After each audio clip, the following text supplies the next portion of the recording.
Very much. Mr. Chairman, I'm going to try to be as quick as I can. I know we have a series of votes coming up here in a few moments, but I certainly, gentlemen, want to add my words of welcome to you, Mr. Secretary. As the distinguished chairman said, thanks for stepping into the breach, and we hope you don't regret that decision too greatly, but we are very honored and pleased that you're here. Admiral, good to see you again. The last time we saw each other, we were under the polar ice cap with some of your finest on that great submarine, the Annapolis. And Commandant, welcome to you as well.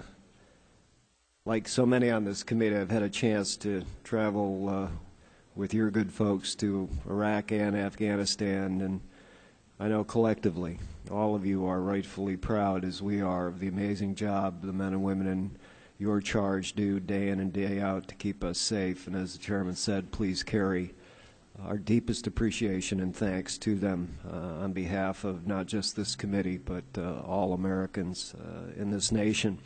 Yesterday we had what would diplomatically be described as a spirited discussion with Secretary Gates on balance and requirements and the way forward. And I noted in an article that Secretary Gates had written some time ago, he made the observation that as much as the U.S. Navy has shrunk since the end of the Cold War, for example, in terms of tonnage, its battle fleet is still larger than the next 13 navies combined, and 11 of those 13 navies are U.S. allies or partners, and that at a very minimum mathematically is a correct statement. But I think it's mindful, we would be mindful to recall as well, though, that this current Navy is as small as it's been since the 19th century.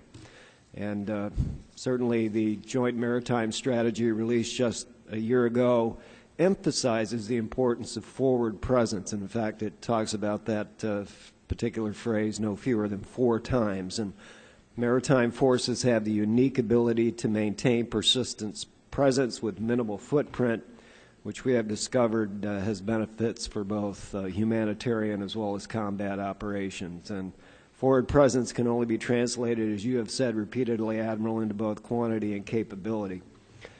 Just this past January, you told the Naval War Association that, quote, last year I came here and told you that 313 ships were the floor that I believe that we needed when it comes to the capacity of the fleet. Well, that statement holds true today. 313 is still the floor when it comes to the size of the fleet we need to carry out our maritime strategy. It would appear, though, that something may have changed, at least in the past few months, because early this week, when asked if 313 ships was still the minimum threshold for the fleet, Rear Admiral Blake told reporters, quote, as it stands right now, what you're going to have is the QDR. And one of the significant pieces in the QDR is force structure, so that was the last number that was put out. Those discussions will take place with its leadership later this summer as to what the right number is. And Admiral and Commandant, what new analysis or new strategy may have been completed that would suggest 313 may not now be needed if that is the case? Likewise, there's been a lot of discussion about acquisition reform. This committee, under the leadership of our very able chairman, passed unanimously on the House bill yesterday, an acquisition reform bill that we're all very proud of and indebted to Messrs. Andrews and Conaway. And clearly we need to save costs in shipbuilding, yet this budget requests 3 additional littoral combat ships despite the lack of an acquisition strategy and a complete lack of really transparency regarding the cost of the last 2 ships awarded. As well, this budget extends aircraft carrier construction, even though this will lead to inefficiencies that will increase the total cost of these expensive platforms. And we've also made some pretty darn expensive decisions with respect to destroyer construction. Apparently, from a capability perspective, the Navy could make do with 1 DDG 1000, but will support the construction of 3 in consideration of industrial base issues. I understand that reasoning, I truly do, but given that the Navy intends to return DDG 51 construction at both Northrop Grumman and Bath Iron Works, how much more will taxpayers eventually spend to resume construction of DDG 51s at BIW after a several-year hiatus?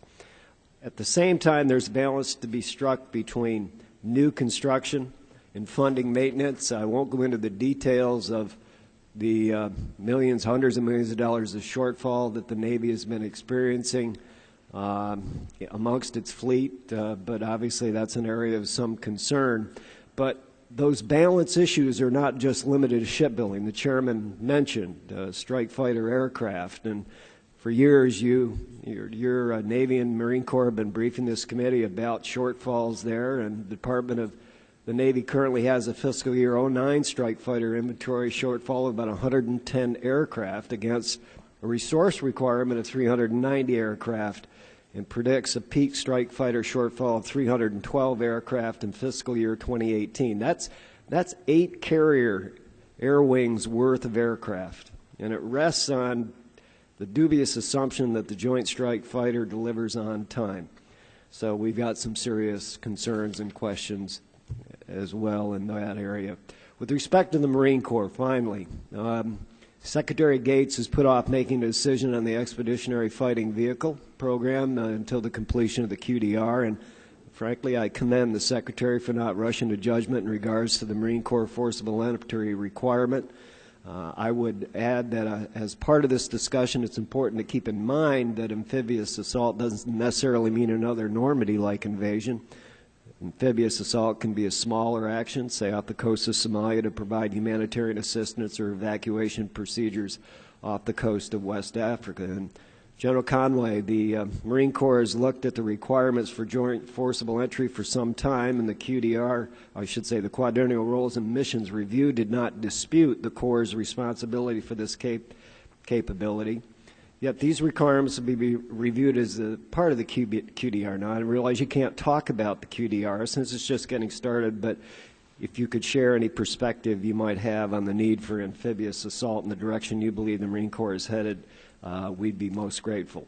Finally, I'd personally like to hear your assessment on how the V-22 performed. This committee stepped forward and made some decisions that weren't always popular. I've been on that aircraft in several visits to Iraq. It impressed the heck out of me, but I'd like to hear from an operational perspective how you felt it performed for your men and women in theater. But again, thank you all, gentlemen, for your service. We look forward to your testimony and a greater understanding of the difficult decisions facing you in your leadership roles, and we thank you for taking on that challenge.